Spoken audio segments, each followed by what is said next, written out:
আমাদের এসএসসি ফিজিক্সের চ্যাপ্টার 4 এর গুরুত্বপূর্ণ একটা গাণিতিক প্রশ্ন হচ্ছে এরকম যে 5 কেজি ভরের একটা বস্তু, 5 কেজি, এই যে বস্তুটা এই অবস্থায় আছে, 5 কেজি ভরের একটা বস্তু 120 মিটার উপর থেকে মুক্তভাবে নিচে পড়তেছে। এই অবস্থায় কত উচ্চতায় বস্তুটির বিভব শক্তি গতিশক্তির দ্বিগুণ হবে? খুবই খুবই ইম্পর্টেন্ট একটা ম্যাথ, এটা আমরা আজকে সমাধান করতে যাচ্ছি। তাহলে শুরুতে লিখবো হচ্ছে আমি সমাধানটা, যদি লিখি সমাধান, সমাধান। তাহলে এই টাইপের প্রশ্নে আমরা শুরুতে লিখবো যে মনে করি ভূমি হতে x উচ্চতায়, ভূমি হতে x উচ্চতায় এ বস্তুটির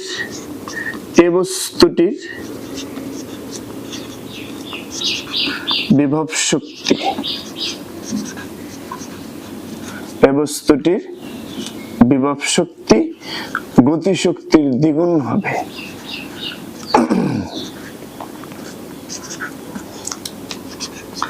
গতিশক্তির দ্বিগুণ হবে।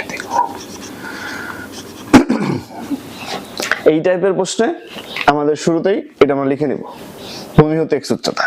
এখন এই অংশটা যদি ভূমি হয়, এই অংশটা ধরলাম এইখানে এই বিসি অংশটা হচ্ছে ভূমি, বিসি অংশটা ভূমি, এই ভূমি হতে উচ্চতা ধরলাম সম্পূর্ণ উচ্চতা 120 মিটার, এটা 120 মিটার।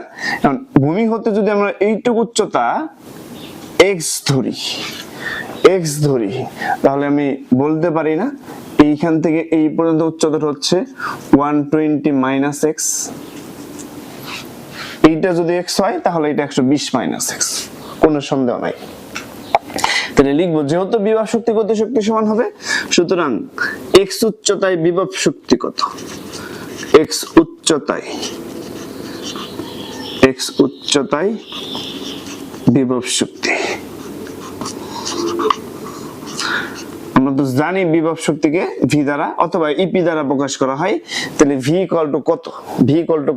তাহলে আমরা জানি এইচ উচ্চতায় বিভব শক্তি, এই ভি ইকুয়াল টু mgh না, mgh, যেখানে m হচ্ছে বস্তুর ভর, জি ও বি কষ্টের ত্বরণ, আর এইচ হচ্ছে উচ্চতা। তাহলে x উচ্চতায় বিভব শক্তি কত? mgx না, এইচ এর জায়গায় শুধু x টা, সমীকরণ 1। বিভব শক্তির বেলায় উচ্চতাটা নিচ থেকে উপর দিকে কাউন্ট করা হয়। আবার x উচ্চতায় গতিশক্তি কত?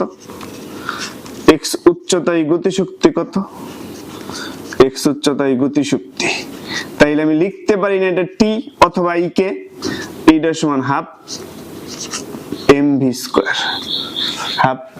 স্কয়ার, তাহলে আমরা তো জানি হাফ আছে, ভি আছে, তাহলে ভি স্কয়ার সমান কত? যেহেতু পরন্ত বস্তু এবং যেহেতু আমরা গতিশক্তি হিসাব করতেছি, তাহলে ইউ স্কয়ার প্লাস 2gh, যেখানে ইউটা হচ্ছে 0 প্লাস 2gh টা হচ্ছে কত? তাহলে গতিশক্তির সময় উচ্চতাটা উপর থেকে নিচের দিকে কাউন্ট করা হয়, তাহলে উচ্চতাটা কত? 120 মাইনাস x না, 120 মাইনাস x। তাহলে আমি লিখতে পারি 2g 120 মাইনাস x, মানগুলো বসাই দিই আমরা, হাফ ইনটু m, ভি স্কয়ারের মান হচ্ছে 2g 120 মাইনাস x, তাহলে এখন চিন্তা করা যাক, এই 2 আমরা কেটে দেই, থাকতেছে mg 120 মাইনাস x, এইটাকে সমীকরণ 2। সিম্পল। এখন আমাদের প্রশ্ন মতে তাহলে কি? বিভব শক্তি গতিশক্তির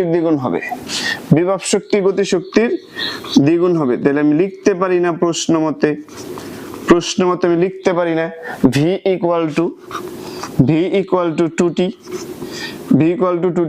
বিভব শক্তি গতিশক্তির দ্বিগুণ, v equal to 2t, v সমান তো mgh, যেখানে h হচ্ছে x, তাহলে mgx, আর 2 t এর মানটা হচ্ছে mg 120 মাইনাস x।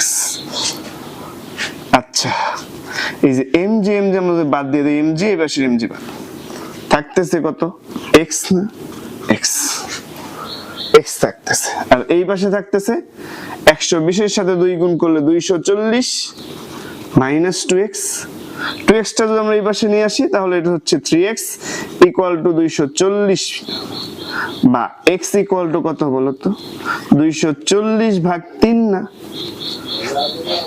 3 আর 24 আর 0 না, তাহলে কত মিটার, 80 মিটার। 3 আর 24 আর 0, তাহলে x উচ্চতায় যেহেতু বিভব শক্তি গতি শক্তির দ্বিগুণ হবে, সুতরাং আমরা বলতে পারি এই অ্যানসারে, মানে এই প্রশ্নের অ্যানসারে 80 মিটার উচ্চতায় এই বস্তুটির বিভব শক্তি গতি শক্তির দ্বিগুণ হবে। বুঝছি না? সহজ তো সহজ।